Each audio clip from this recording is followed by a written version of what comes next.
ಪ್ರಯತ್ನವನ್ನು ನಮ್ಮ ಮೋದಿಯವರು ಮಾಡ್ತಾಯಿದ್ದಾರೆ.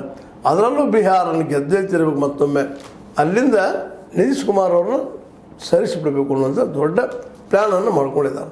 ಈ ಎಲ್ಲ ನೆಲೆಯಲ್ಲಿ ರಾಜ್ಯಗಳ ಪಾಲದ ಬಗ್ಗೆ ಚರ್ಚೆ ಬಂದ 40% ಆದರೆ 1% ಇಳಿಸ್ತೀವಿ ಅನ್ನುವಂಥ ಮಾತು ಮಾತಾಡ್ತಾ ಇದ್ದಾರೆ.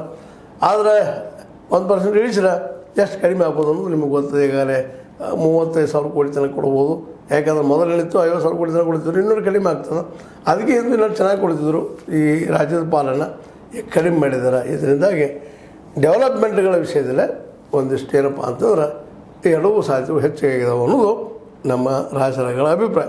ಹೀಗಾಗಿ ಒಟ್ಟಾರೆಯಾಗಿ ಈ ರಾಜ್ಯಗಳ ಪಾಲನ್ನು ಕಡಿಮೆ ಮಾಡೋದ್ರಿಂದ ಕೇಂದ್ರ ಒಂದಿಷ್ಟು ದುಡ್ಡು ಉಳಿಸ್ಕೋಬೋದೇನೋ, ತನ್ನ ಒಳ್ಳೆಯ ಕೆಲಸಗಳು ಮಾಡ್ಬೋದೇನೋ, ಇಲ್ಲಂತಲ್ಲ.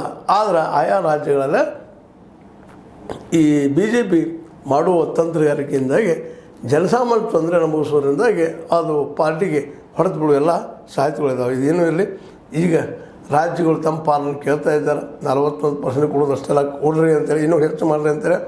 ಅದನ್ನು ಏನಾಗ್ಬೋದು ಏನಿಲ್ಲ ಮುಂದಿನ ದಿನಗಳಲ್ಲಿ. ಯಾಕಂದರೆ ಪನಗರೆ ಅವರಂತೆ ಮೂಲತಃ ಅವರು ಕಾರ್ಪೊರೇಟ್ ಪರದಿಂದ ಬಜೆಟನ್ನು ಮಂಡಿಸ್ಕೊಂಡು ಬಂದಂಥವರು. ಅವರು ಯಾವ ರೀತಿಯಾಗಿ ಬಜೆಟ್ನ ಕೊಡ್ಬೋದು, ಏನು ಮಾಡ್ಬೋದು ಅನ್ನೋದು ನೋಡೋಣ.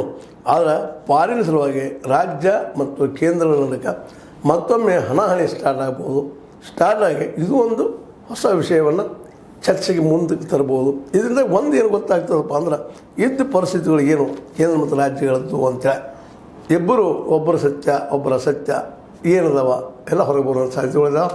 ಇದಕ್ಕಿಂತ ಮುಖ್ಯವಾಗಿ ಪಾಲು ಹಂಚಿಕೆಯಲ್ಲಿ ಜಗಳಕ್ಕಿಂತ ಹೆಚ್ಚಾಗಿ ಅಥವಾ ಇನ್ನೊಂದು ಮಾತು ಹೇಳಬೇಕಪ್ಪ ಅಂದರೆ ತಿಕ್ಕಾಡೋಕ್ಕಿಂತ ಹೆಚ್ಚಾಗಿ ಆದಷ್ಟು ರಾಜ್ಯಗಳು ಉಳಿಬೇಕು, ಕೇಂದ್ರಕ್ಕೂ ಅದರ ಲಾಭ ಆಗಿರಬೇಕು. ಆ ದಿಶೆಯಲ್ಲಿ ಮಾಡಿದ್ರು ಉತ್ತಮ ಅಂತ ಅನ್ನಿಸ್ತದೆ. ಬಟ್ ನೋಡೋಣ, ಅದನ್ನು 1% ಕಡಿಮೆ ಮಾಡ್ತಾರೋ 2% ಮಾಡ್ತಾರೋ.